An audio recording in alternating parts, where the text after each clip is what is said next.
What is a thought? Hi, I'm John. Welcome to Philosopher's Corner. What is a thought? We're going to be speaking philosophically and getting into the depths of life by using our brains, our minds, our whole body system.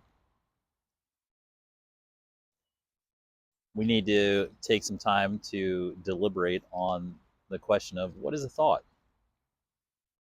What is it physically? And what is it in the abstract? Right? Because we all have thoughts. We have thousands, if not tens of thousands or more thoughts per day. We have them while we're awake. We have them while we're sleeping. We have them while we're doing anything, really. I mean, if anything, our brain is just a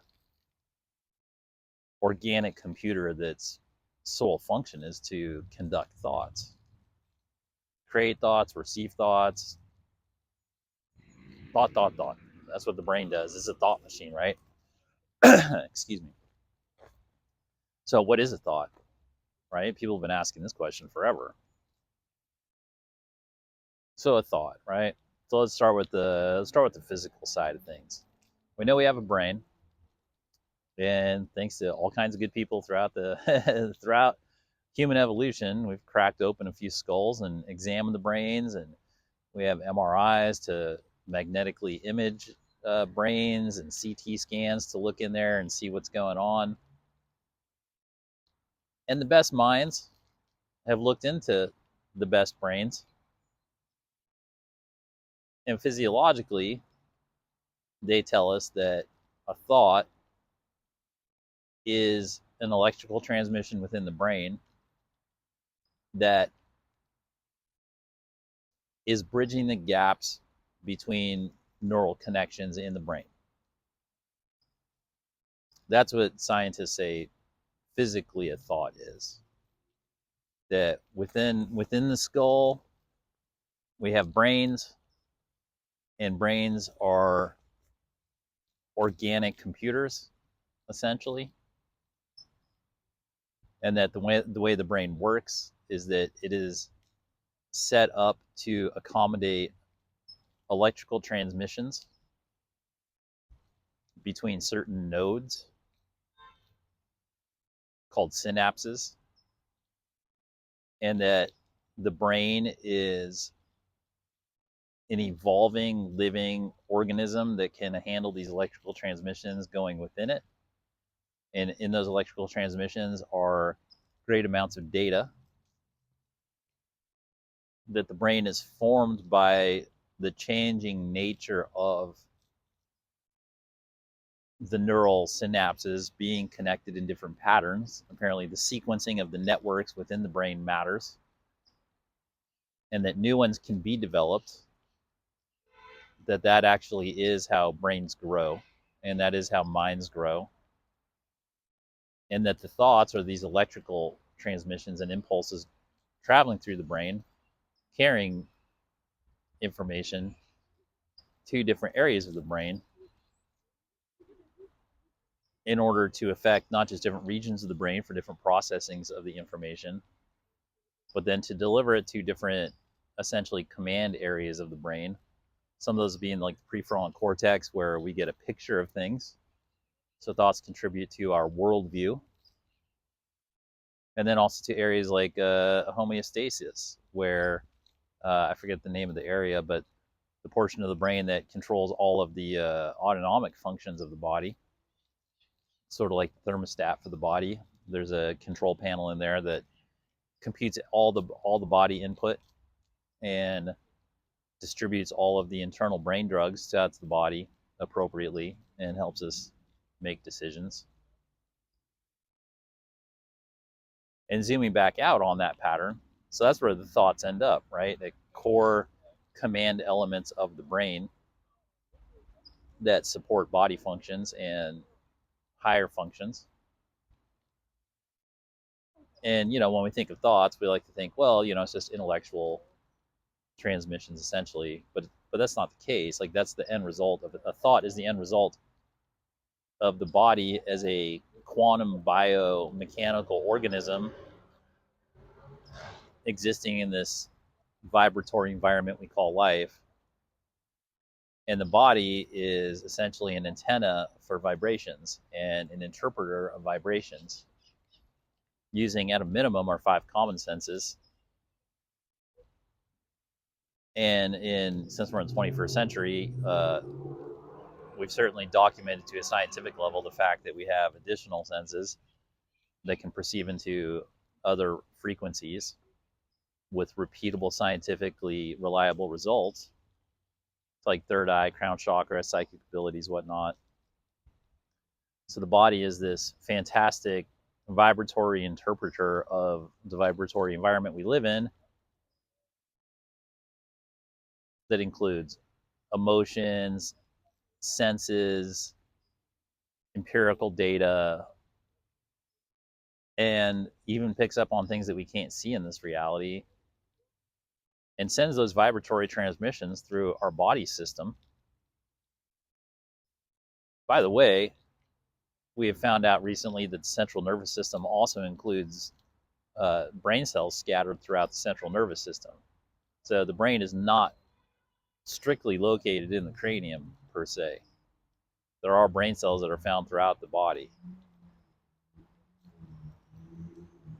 which means that all of the thinking is not, it's been decentralized at least a little bit. So there is more intelligent cells throughout the body than we had previously understood.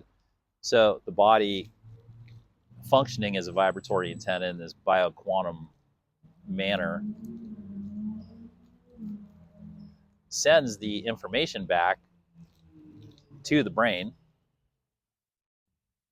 and it never ceases. It's constant vibration, constant information being sent to the brain, never ceases. The brain collates it, sends it through its neural networks, which are electrical transmissions within the brain itself. And that's a whole area of study to determine how the transmissions are sent, how they're organized, what the patterns look like, like the categorization and the triaging of the information within the brain itself, the way it's computed, processed, observed. When is it brought to the conscious level of the person? Because the brain's doing functions and calculations on things constantly that we're unaware of. It's through practices, mindful meditations, concentrations, awarenesses, that we start to be able to examine the analysis that the brain is doing without our conscious thought. So your brain could have been working on a data collection and processing for a question you had 20 years ago, and then it's like, hey, that was a 20-year question, here's your answer.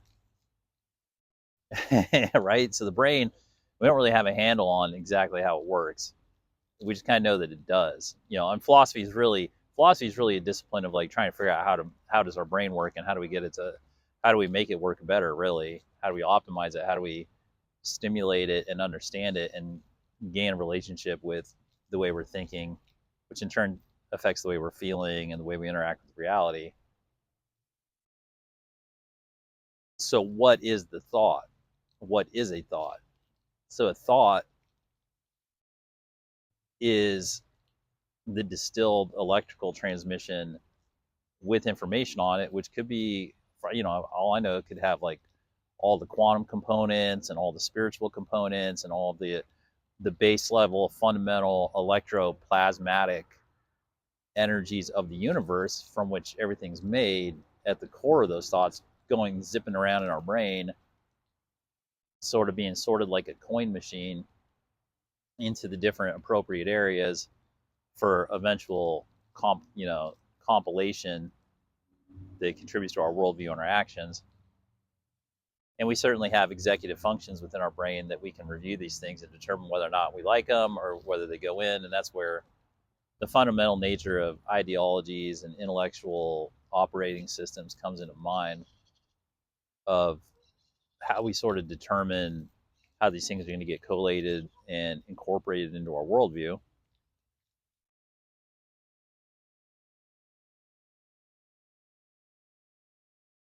a thought is a portion of that. And the thoughts, they don't stop. It's a constant stream. And through conscious living and mindful practices, such as philosophizing, we can start to gain an observational understanding of thoughts in general, and we can make it more personal and get into our own thoughts to understand the nature of our thoughts, what level of refinement they're at, what level of understanding they're at, based on our life experience, our education, our awareness, pretty much any factor you can list that helps form us, helps form our relationship with our thoughts. And our thoughts are the core information and energy that are driving our experience.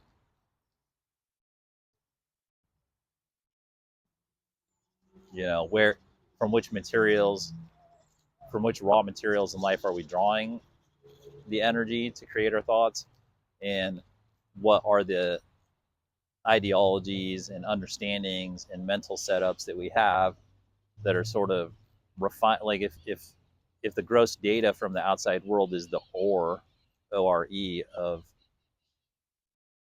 our life experience, and our brain and mind are the refinement factories for this ore to turn it into the refined metals that it produces, you know, are we creating gold thoughts?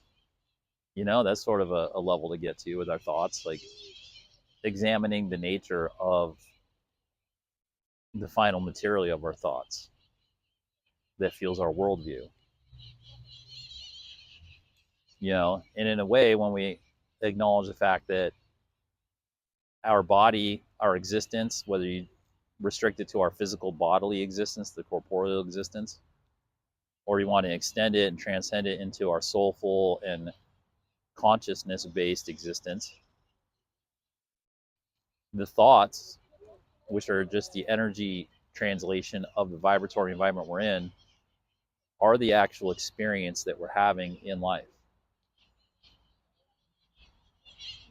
Because we're just interpreting the electrical vibratory environment that we're in to our experience to have a self-aware experience of the experience.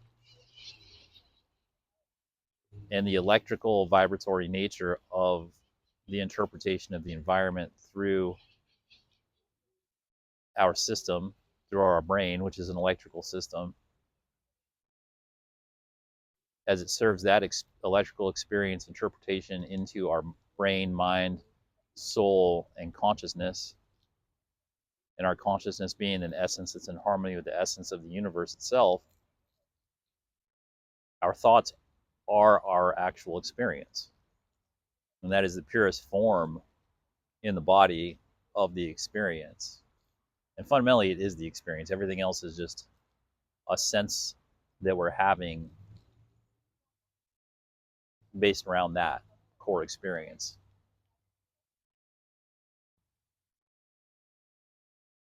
So, what is a thought?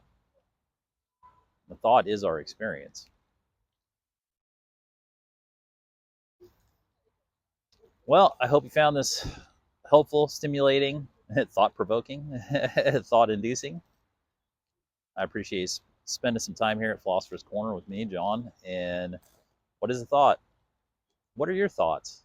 Feel free to leave your thoughts, make your own videos. Thinking, it's where it's at. Have a good one.